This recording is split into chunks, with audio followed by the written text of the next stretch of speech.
So, this is a topic that a lot of people don't talk about, and that's how to manage the relationship between your significant other and your family. This goes for both sides of a relationship, but I think it's a very important thing. I'm a family guy. I love family involvement and engagement, especially with the person that I'm with. It's something that's very important to me. I want to feel that level of acceptance, and I want to be like a part of the family. And in order to do that, there's one key thing that needs to be done from your partner, and that's them influencing and crafting the image that their family has of you. So what am I talking about? Let me share a personal example. I'll share two actually. So there was a girl that I dated, and we were young. We didn't have the best relationship. It wasn't very healthy because we didn't have the skills necessary to manage a relationship at the time. But I noticed gradually her family was becoming more distant from me. Their tonality and the way that they spoke to me and their attitude in general was starting to shift when I was around their family. Well, you know what I learned is that every time we got into a dispute or we had an argument or anything like that, she ran home and told her mom.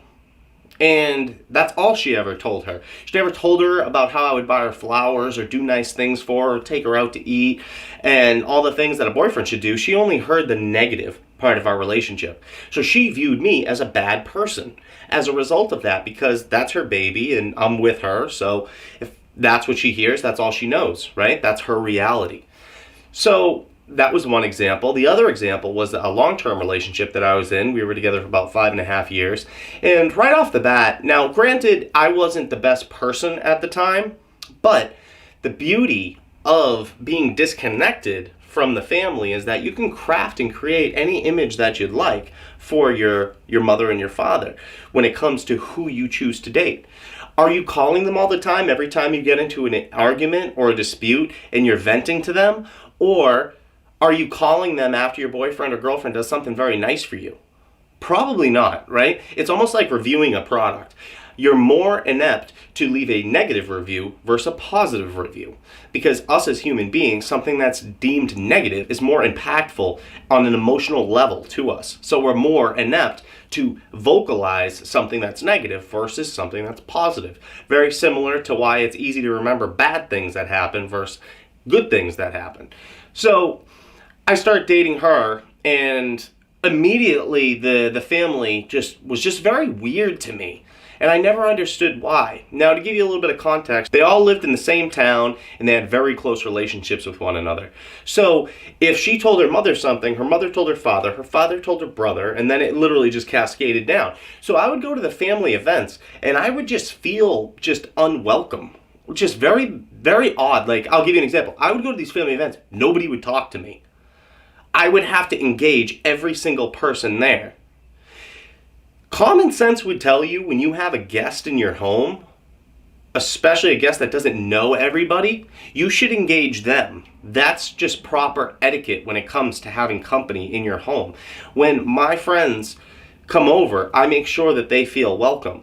If I bring my girlfriend over to my family in the way that I was brought up was you engage them. You make them feel comfortable, right? Her family didn't do that. And I thought it was weird for a long time until I put the pieces of the puzzle together, and it rapidly became apparent that the reason for this was because my girlfriend was constantly venting to her mother every time we had a disagreement.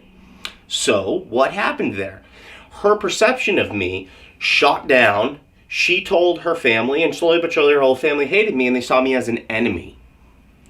So the reason that I say all of this, and what I want you to take away from this video, is be very careful with the image that you are helping craft by vocalizing your relationship to your family.